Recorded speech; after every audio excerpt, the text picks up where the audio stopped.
Hello, I am Devina, and hello to all of you very, very bold, beautiful, brilliant, and evolving souls.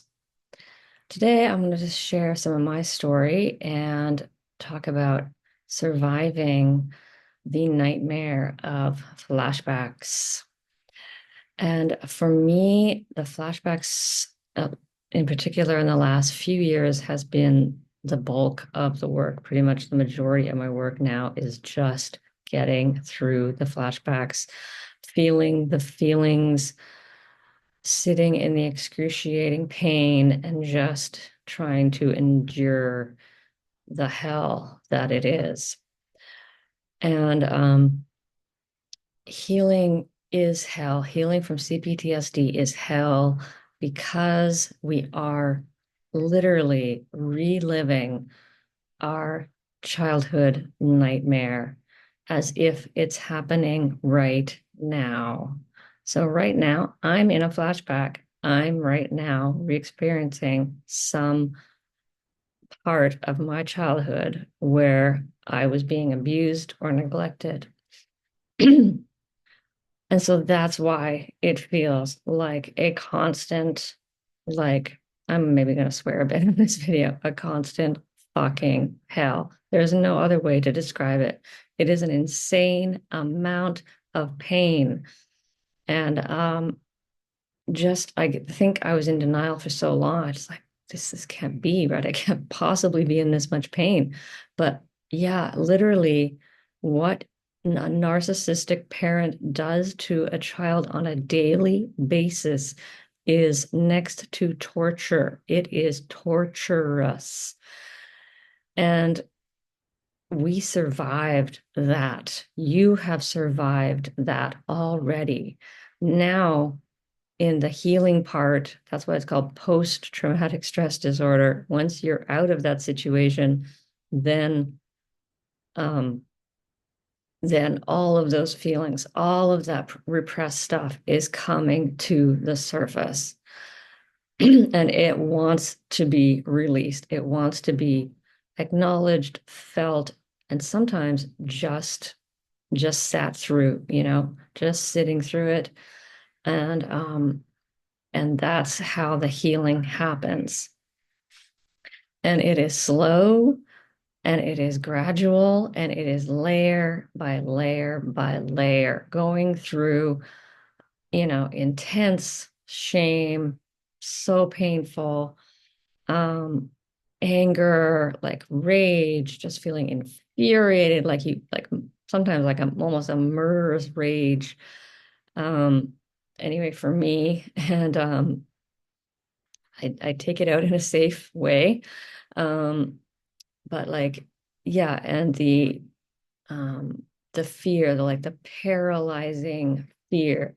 And I can feel it right now in my back, just like paralyzing fear. It's not horrible, horrible today, but at sometimes it is, yeah, as you know, just absolutely like it just grips your body. And and then amongst the other things, hopelessness has been a huge one for me. Especially in the last few years, like going through hopelessness is just, it's so, so incredibly painful. I just want to talk about all this so that you know that what you're going through is normal. And I mean, I don't want to say normal, but I mean, I just want to validate um, that the pain that you're experiencing is real and that what your parents caused you that much pain, a massive amount of trauma. And, I have compared this to, if you have CPTSD, it's comparable to being a prisoner of war, being a victim of human trafficking, being abducted and held for a number of years um, by an abusive or by some abusive person. So this is really, I just want to get across to anyone who's listening and to have a record of this, because if I someday get out to the other side of this trauma, I want to remember I want to remember the pain that I experienced, because if I ever get to joy, I don't want to forget this.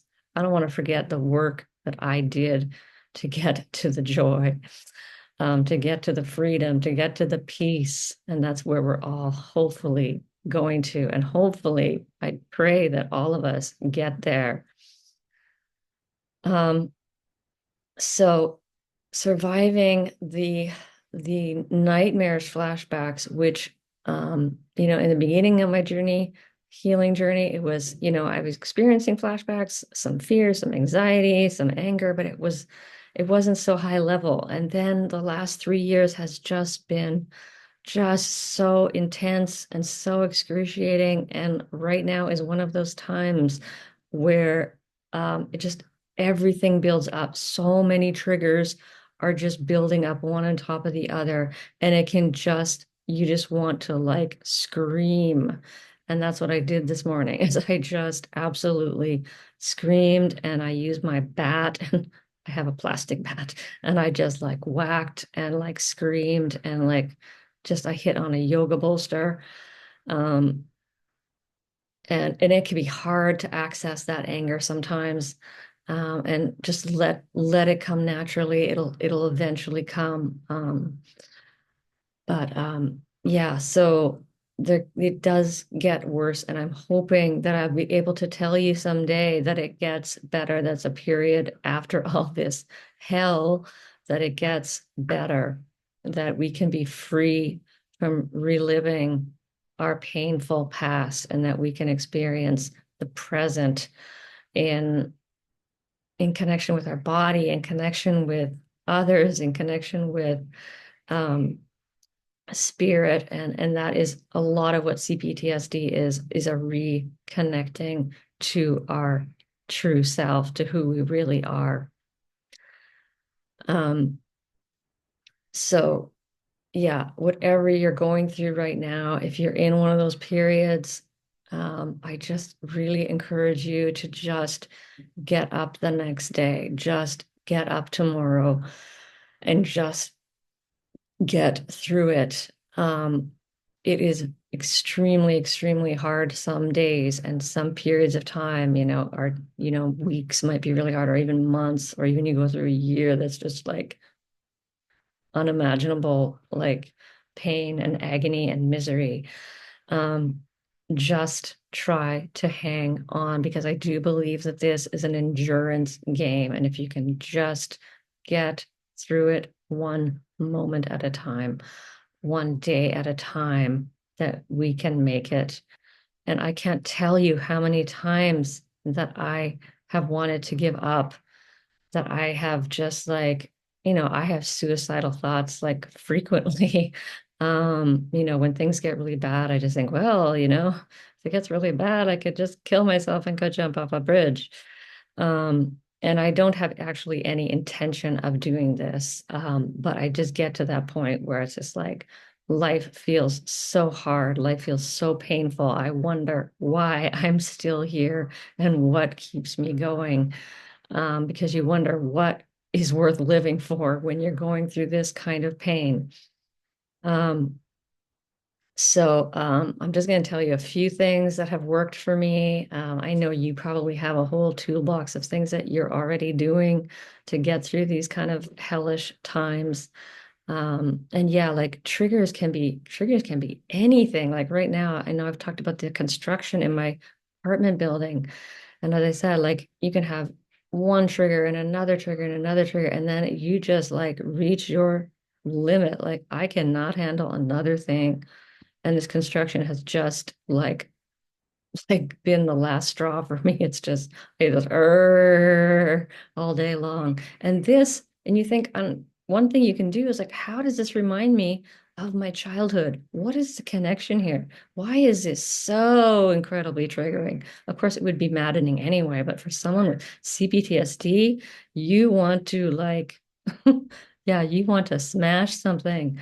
Um, or it can just be incredibly sad or incredibly scary or whatever it is. So I was thinking like it's an intermittent thing. It goes and then it stops and then and it stops. And this is exactly what we go through as children. There's a period where maybe the narcissist is being kind of nice to you, and then the abuse, and then they're being kind of nice, and then abuse again. So, you know, make those connections. That's one thing to do, is make the connections to whatever is going on in your life, whatever is causing you pain is a flashback. So, if you're feeling mad about that, something, a trigger, a person, a situation, an event, whatever it is, try to connect that to something in your childhood. It might be not so obvious right away. As I said, like, how is construction? How's that? But it's connected to my childhood. Um, and physical symptoms can come up as well. Try to like feel into those symptoms. What are they? What emotion is there? Is it anger? Is it fear?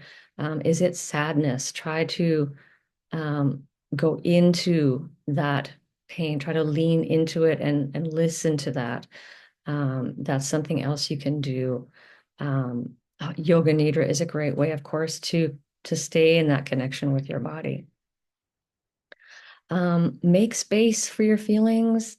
I definitely recommend like trying to like make space in your day, in your week, to just be able to sit in quiet and feel what's happening, what's going on in my body. What am I feeling? What's coming up for me? And but at the same time, like, make room for distractions. Doing this day after day after day is hard work, and it gets harder because you're doing it day after day after day. And so feel free to like, you know, I know I feel a lot of shame sometimes when I'm distracting, but it's okay. If you're scrolling through Reddit or if you're watching Netflix shows back to back, it's okay to just like, I need a break from this. I need to do something to like just escape for a little while. And as I mentioned earlier, like about anger, if you can access that anger, because when you're in that flop state, and it's like I've been there for the last little while, and it's just so hard to just feel like numb and shame and self-blame. Um and today the anger finally arose in me, and I'm just like, so that's when I got out my plastic bat, and I'm just like beating on, you know, not myself, beating on a yoga bolster. So access your anger if you can. And if you can't, it's okay. Just like allow. I think this is also so key in the healing, is just allowing whatever's happening to be. If there's sadness, let it be. If you're in freeze and you're feeling that terror, like, let it be. If you can feel that fear, that's great. But sometimes it's so hard to actually like just sit and feel the feeling. So just do what you can do, and of course always go through all of this with gentleness. And again, that self-compassion and gentleness can be so hard to access when we're just drenched in this shame and this self-blame, um and I guess just and also just basic self-care, of course, is so important to be taking care of your energy.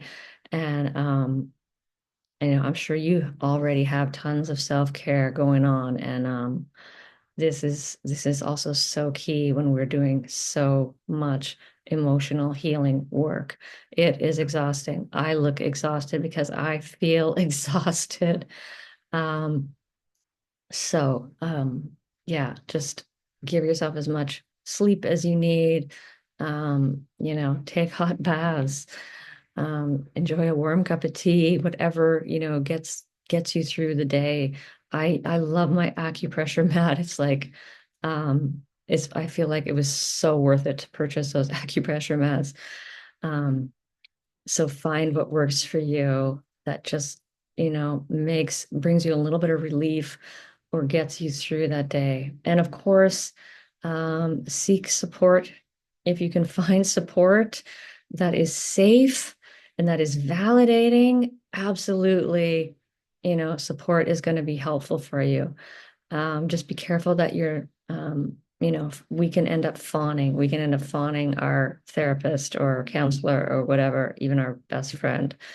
Um, so I do encourage to make sure that that person is safe and make sure that person is really going to validate your experience, your feelings, your perceptions, and all of that is so important that someone has an empathetic ear and someone's able to attune to what you're going through.